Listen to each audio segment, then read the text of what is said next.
Is your business an asset, or is it just simply a job? If your work stops when you do, it isn't worth a penny to a potential buyer. So today, Sam and advisor Mark Jarvis will break down the hard reality of business sales for a commercial photography practice. Let's get your life's work ready for market right now. Welcome to Commercial Photographer, your guide to marketing, creativity, and growth. This is a podcast that helps commercial, brand, and headshot photographers navigate the competitive world of commercial photography with actionable strategies to grow your business. Hello, and welcome to Commercial Photographer. This week it is just me. Well, there's no Marcus, but I do have an amazing guest with me. So this week I have with me Mark Jarvis, who has started many businesses, is well known in Lincolnshire, and is a business advisor, someone I know well and really looking forward to chatting to on the show. So welcome to the show, Mark. Coming up, we're looking at how to get tangible value from your business as you plan an exit. Joined by business advisor Mark Jarvis, we explore why a buyer won't pay for your talent, only for a going concern that functions without you. We discuss why you need a 5-year runway for successful business sales and how to document the proof mechanisms a buyer demands. Plus, we'll dive into the brand swoosh mindset and how to separate your identity from the business identity. Thank you very much, Sam. It's lovely to be here. Thank you. So, what me and Mark have been chatting about and planning is we're thinking what would be really nice to talk about is how you can get value from your business as you plan to leave it. Be that you're going to do something else, you decide to go into an employment, crazy idea, or you're moving to retirement, whatever it is. What can you do to get some value from that business rather than just kind of letting it peter out and fade away? It's a great question. I think I'm not sure we've got enough time today to get into all of that, but I'll certainly do my best to share my own experiences and perspectives on that journey that we might do as a sole trader or as a small micro business. How you might, as you say, get value out of it at the end of the day. So yes, it's excellent. It's a very interesting topic. It is. We've got another show that links to that. So from the other side, we've got a show you can listen to if you look through all the past shows. We've got one about buying a business. So we've got when we talk about the other side, about how you could grow your business by buying a business from other photographers. But this is the reverse. What can you do to get value from your business? I mean, in some ways, it's always good to start with a why, isn't it, Mark? But in some ways, that's relatively obvious, isn't it? It's trying to get some value from that years of work you've put in. It is, absolutely, Sam. One of the things that I do, as well as reading off some of the things that I do already, Sam, thank you, is that I do buy and invest in businesses. And one of the key things that I always say to people is that I'm not going to buy or invest in a business if it makes me work harder. Yeah. And it is linked to where we're going, but I'm not going to do that. So, if we think about how we might set up your business in order that it's sellable or buyable, depending on how you want to look at it, I think that's perhaps one of the first points that we should look at, because whoever it is that wants to buy your business or invest in it is not going to do so to work harder. They're not going to do that. They want to buy a business that functions. The traditional way of putting it is called, I want to buy a going concern. That's often the way that it's put. I don't want to buy a struggling business. I don't want to buy a failing business. I want to buy a successful business that has a pathway to growth. Okay, excellent. And that presumably is quite challenging, though, if, like with many photographers, the photographer is the only person in the business, because it's not like you can hand it over and there are staff and it's running. This is a business that's often with just one person. Yes, absolutely. So, if we look at the core elements of a going concern or a functioning business, at a very straightforward level, let's just say we need a way that the business can prove that it has a sustainable lead generation activity. Yeah. So we need a way to be able to prove that. Yeah. However many people leads there might be in your pipeline, whatever that might look like, the business needs to be able to prove that it has, as I said, a sustainable lead generation activity going on, whether it's through websites or social media or networking or whatever it might be. Ideally, a mixture of all of those things, plus some, perhaps some standard advertising or printed advertising, the whole range of a marketing mix that other people are much more in a position to be able to talk about. But then, as I said, the core element is the business needs to be able to prove that it has a way of generating new clients. So that's perhaps the first step. Yeah.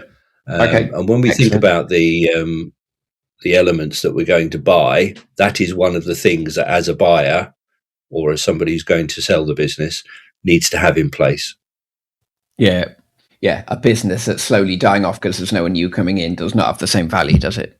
Sorry to interrupt, Mark. I just wanted to talk about the webinar we've got coming up. So, listeners, we have a webinar coming up about becoming a more premium photographer. It's all about becoming more premium in terms of the way you put yourself across and in terms of the work you produce. So that is on the 2nd of April from 10:30 to 11:30. It is free to get on. All you need to do is register on the website commercial-photographer-podcast.com. There's a big button there for you to sign up on. We're looking forward to seeing you there.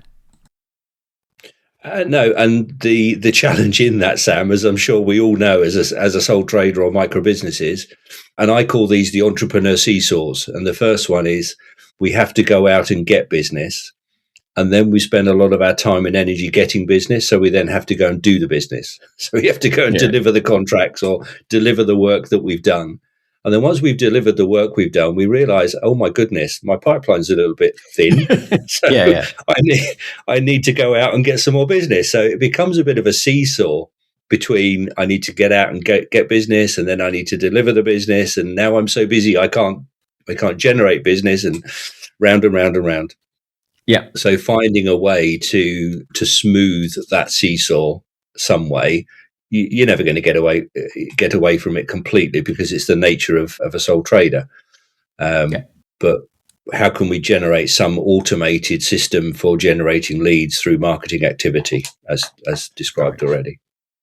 Yeah. Okay. And then that's in place. That's getting leads, and then you can show that's the case to a potential buyer. So you can say, look, this is happening on social media. This is happening. These are networking groups I'm going to. These are the monthly leads that are coming in from this work month in, month out. Correct. That's exactly it. And, as I said, as somebody who does, buy and invest in businesses, for me, that is probably one of the pieces that has the most value. Okay. That compared to, what about that compared to the clients they've got? So what about, because obviously there's also the client book, if they've got a really good clients that's repeat business, do you still see that sustainable lead generation as more important, or is it kind of a balance? There's a really big challenge here for us. I will share it with you, and I hope me sharing it in the way that I'm going to show doesn't make it sound too harsh or difficult. I hope I'm just trying to share some reality with you. Yeah. And I think I often have people come to me and say, look, I've got 200 clients in my client book. I've got all these customers. Those customers must be worth something. And yes, there is an element of value in the loyalty that those customers have with you. Yeah. The challenge in our modern world is, what is to stop a competitor coming in to your industry, undercutting you by 10%, and stealing all your customers? And again, forgive me if it sounded a little bit harsh. Yeah. But it is the reality of our commercial world.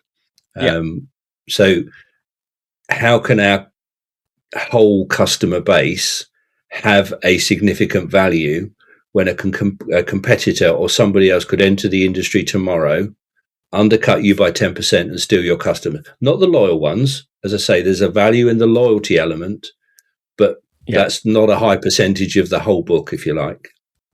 Yeah. Okay, so there's some value there, but you'll say and presumably judging that loyalty is almost impossible. It's really hard to do. What percentage of the customers, those really loyal ones, and what would leave tomorrow if there was something cheaper turned up. Yes. And I know that, in a service-based industry, we build strong relationships with our customers and our clients, and we have a high degree of loyalty with most of them, I'd like to think. However, there are plenty of people out there which are very price sensitive, and that's the reality of the modern world. So yes, I agree that the customer book has a value, but it's not the most significant part of the value in a business when it comes to buying it, selling it, exchanging the value at the end of when the time is right for you to move on. Yeah. Okay. So that presumably then that means if you're looking to sell, focusing on that sustainable lead generation, for quite a period of time beforehand is absolutely vital. It is. The key thing I think to that is, if you are going to be selling the business, don't wait until you've decided to sell it to start setting the business up for sale. that sort of sentence made sense. I hope it did. So I mean, I guess the logical question is, when do you start from that? And you may well say day one, but on day one, we're obviously thinking about an awful lot of things, and it's not crossing our mind selling it. So when do we start to think about this stuff really realistically in terms of time from when we want that? Yes, thank you. If we think that the key element there is being able to prove that our business, not ourselves, but that our business is a viable going concern with a proven way of generating new business, the sooner we can start to establish that, to be able to prove that we have a way to generate new business, the sooner that we establish that in writing, in our systems, in our processes, in our business. And again, I know it's a little bit counterintuitive, particularly for sole traders or micro businesses, because it lives in our head, which is the reality of what it is. But let's think about how a potential buyer is going to look at that, because they're not going to buy your head, I'm afraid. They have to buy something that's on paper. Yeah. So to answer the question directly, we really need to be 4 to 5 years away. Wow. Okay. Really. So we're talking a good way. We're going to build a network. So just saying, if you're going to build a strong network and and a proven marketing strategy, that takes time to build. Yeah. And so we're really saying getting this all in place and documenting some things going on in your business is probably good practice. And if at the end it means you can sell it, great. And if not, it has probably helped you on the way and helped you have clearer thought process and a more organized business anyway. It is. There's an interesting point, again, I think worth making for us, in that when we are a sole trader or a micro business, we are the business. That's the reality of it. However, we can do ourselves a lot of favors by understanding that the business can be established or thought of as its own separate entity. So what's best for the business might not be best for the people in it, whether that's one person or 2 or 3 people or hundreds of people. What's best for the business and what's best for the continuity of the business, rather than us as the founder of the business or whatever it is, just walking away at the end of the day, just saying, you know what, I'm going to retire next year, so I'm going to gradually let my customers go. And by the time I come to retire, I've only got to tell one customer that I'm retiring, because everybody else has gone away. Now, that's not a lot to show for your life's work. I know you've got a portfolio in the industry we're talking about today. There's a portfolio of work and all sorts of things like that, which I'm sure is amazing. But the business, I think, has a significant value when we can prove the factors that we've talked about already today. Yes, that's a mindset shift, isn't it? Thinking, separating you and the business. And a lot of people, especially in photography, often it starts as a hobby and it kind of grows from that. A lot of people find that hard, don't they, to separate that business from themselves, and rather than just saying, I am the business. You're absolutely right. Bang on, Sam. The irony in business is that some of the things that we have to do in shifting our mindsets, from business ownership to running a business to owning a company, as I often talk about when I'm talking about larger organizations. It's very easy to run a business, but to run a company is a very different thing. To be able to shift that mindset and move into a leadership position and all sorts of other things, which we won't get into today, the irony is that those are the things that somebody in the early stages of business ownership has to do first, and they're the hardest things to do. That's the irony of it. So, yes, being able to, as I say, to set the business up so that it's buyable, so that whoever it is that's going to buy it isn't going to have to work harder. They want to buy something with a proven track record, a viable business, if you like. And the sooner we can start to establish the proof mechanisms within the organization, within the business, the sooner it will be buyable. Okay. So then we've kind of talked about sustainable lead generation, and that's really key. We said customers are a part of it. Is there anything else that's kind of a key part of it? Is that really the two cornerstones of the business? I think if you look at what a business really is, a business is about having, one of my favorite quotes is, a business is about having a compelling purpose and to be achievable in achieving that purpose. Yeah. So most of the things that exist within a sole trader's or a micro business's leaders or founder's head is, what are you about? What is the purpose of the business? Where do you sit in the market? Yeah. How do you differentiate yourself with competitors? All of those sorts of things, which I tend to find reveal themselves as we begin to take the journey of demonstrating our proof, if you like. So the proof part of our marketing plan, how we generate new business, how we support clients, all of those things. Part of that proof process is our ability to verbalize and write down our key purpose. What's the key purpose in for my business in this industry, and what stands me apart from other people in this industry? Yeah. Okay. Excellent.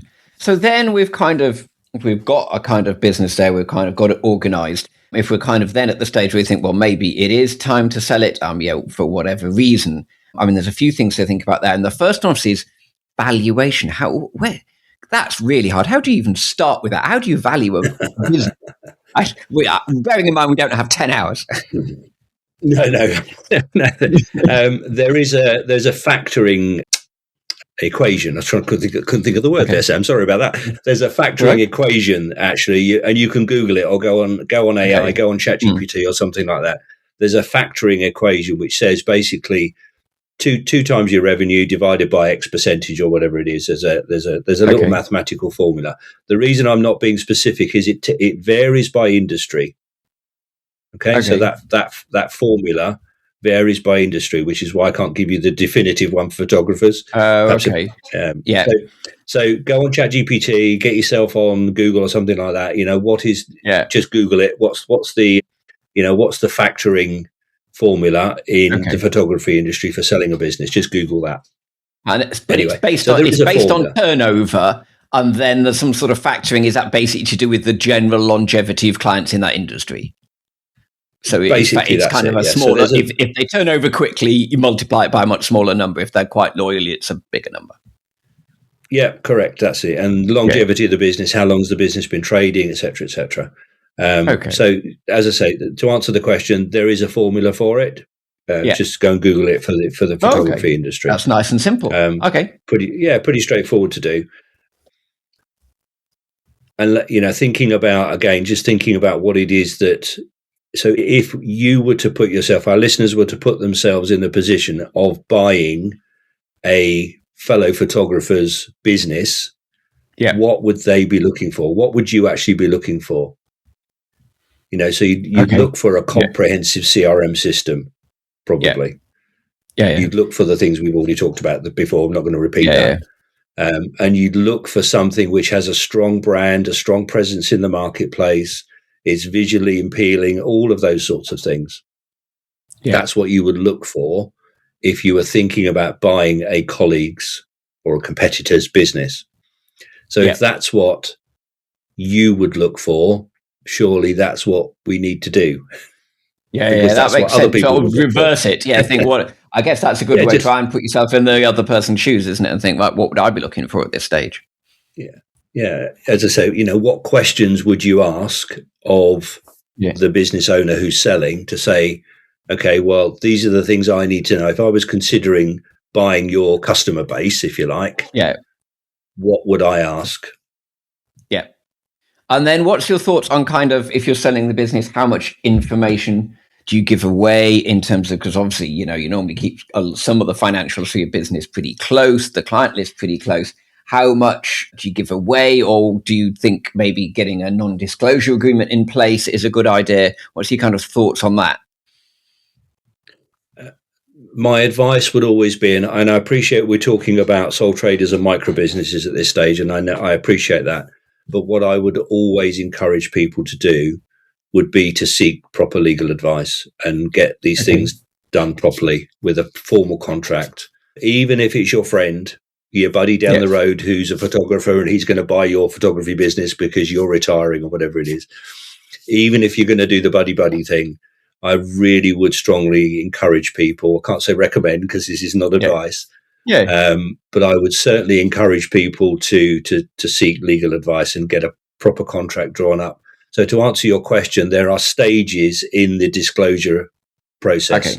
A little bit like you do when you buy a house. You do your survey and then you do your searches and then you do this, that, and the other. So there are stages in the disclosure of the elements of a business. As I say, in the same way that you would buy a house. But again, strongly recommend that you would seek some legal support with that. And then, but if we're talking about buying a sole trader business, how much do you think kind of legal fees could almost suck out the value from that business quite quickly? I'm presumably there has to be quite careful with the balance. It's a valid point and a fair point. However, let's bear in mind that let's just say I'm going to buy a photography business, just hypothetically. I'm not going to, but let's just say hypothetically, I'm going to buy a photography business, and I'm in my 40s. If you could see a picture of me, I'm not, but let's pretend I am. But let's just say I'm in my 40s and I'm going to run my business and the business I bought for another 10 years before I then decide to do the same thing. The person I'm buying the business from is perhaps approaching their 60s, I don't know, hypothetically, and they're moving on for the reasons that you would do at that sort of age. Bearing in mind that, yes, this support I may have invested in that additional support, but I've got another 10 years worth of business to recoup that. And I've got another 10 years of profit to do there. So yes, I'm going to invest in buying this business, and, I need to invest in all the other things. Some of those might be legal fees and whatever else. I need to continue to invest in the marketing plan for the business I bought, etc. But bearing in mind, I've got another 10 years of profit from this business, which has compounded my existing profit from my own business. Yes, that's what it is. Yeah, absolutely. And then also, as long as it doesn't make me work harder. That's the key.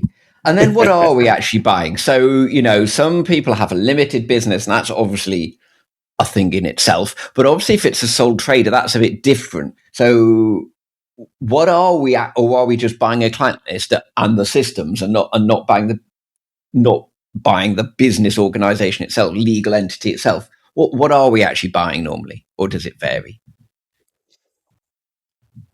The essence, I think, to answer the question in the most straightforward way I can, is we're buying the brand. We're buying the brand. We're buying the brand loyalty, visibility, and credibility that's been built up over a number of years. That's effectively what we're buying. I think if you think about some of the huge brand businesses out there in the world, Nike, Apple, all this, etc. Go and think about those businesses. If we were to ask the same question of those businesses, if I was, this is very hypothetical, but if I was going to buy Nike, what am I actually buying? I'm buying the logo, I'm buying the brand, I'm buying absolutely a swoosh. Thank you for saying that, and I didn't have to. But you're buying the brand, and you're buying the logo, you're buying the visibility and credibility that comes along with that brand, the purpose of that company, the values that it has, etc., and its marketing. Circling back to the original point that we've made today. So I think to answer the question in the most straightforward way I can, it is really the brand and the visibility and the credibility that business has built up over the years, whether it's a sole trader, whether it's... So if they're a sole trader, you're effectively not buying an organization. You're effectively getting permission from that person to take over and then it becomes your business, but you're okay saying, yes, here's all of my systems, and here's my name, business name that you can use, and here's the website, and it's all yours. But you're not actually, if it was a bigger business, there's like, a legal structure. You're not buying a legal structure. You're effectively just buying permission to use all their stuff. That's it. Exactly, Sam. Yes, that's exactly it. So, when I buy something, for example, that's what I'm buying. I'm buying, again, I'm not going to repeat myself what we've talked about today. That's what I'm buying. Yes, so there's an element of loyalty and repeat custom. I'm buying an element of that, but it's factored in this equation that I've shared to go Google. So there's an element of that absolutely in it, but it is the systems and processes and the CRM system and all of those things, which means that somebody else can come in and run the business in the same way. And I would think about that in terms of run the business, not be the person. Yeah. Okay. So in some ways, I was thinking at the beginning you were going to say, oh, well, it'd be much better being a limited company so you can pass it on by us. And actually, it doesn't matter. You're buying the kind of those kind of assets effectively, and the way it's organized doesn't actually matter that much. I mean, in some ways, is it simpler legally if they're a sole trader? Because if you buy a business, they might have debt, they might have contracts they've agreed to that you don't know about. Well, if you're buying, like you said, the resources of the business and you can use their name and brand, you're not taking any of that on and you don't need to worry about it. Yes and no. And I'll explain why.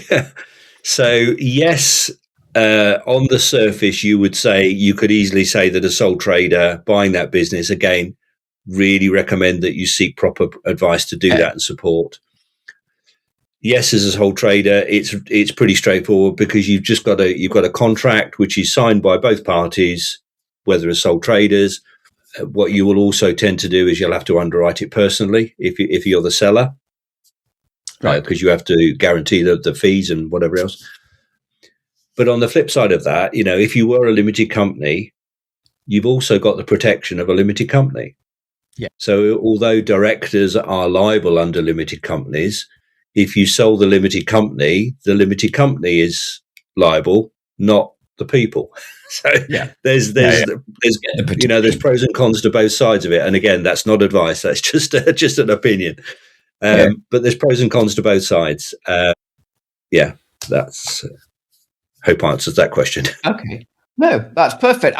I mean, is there anything, we're kind of running out of time. Is there anything kind of in the discussion you think we've not touched on, Mark, that we really should have done?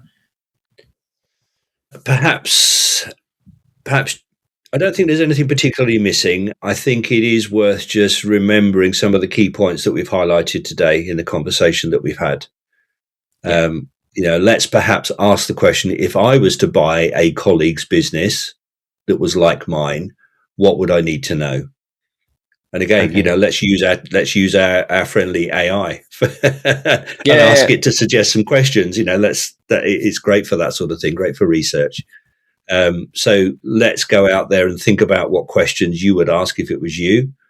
And let's begin to answer those today in advance so that when the time comes, we're not chasing around our tail trying to answer them then.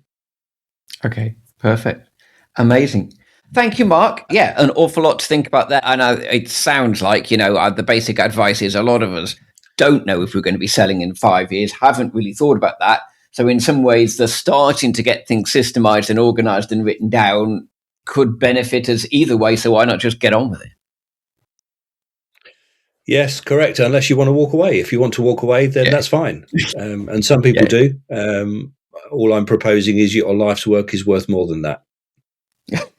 That sounds a very good note to end on. And yes. Mark, I know you've written some books and people might want to contact you. So if you can tell people, give us a couple of the books and where to find them and how people could reach out and contact you if they'd like to.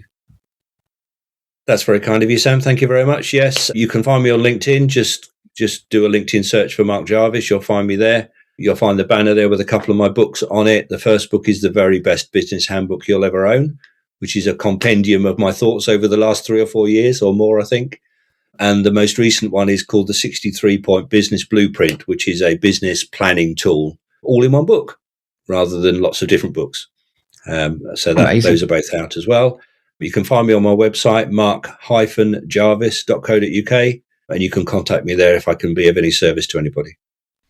Hello there, it's Marcus, just popping in to remind you about the webinar that Sam and I will be hosting.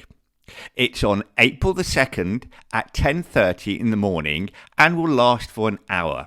And you can sign up via our website, commercial-photographer-podcast.com. Look forward to see you there. Mark's advice is a total mindset shift for anyone in commercial photography.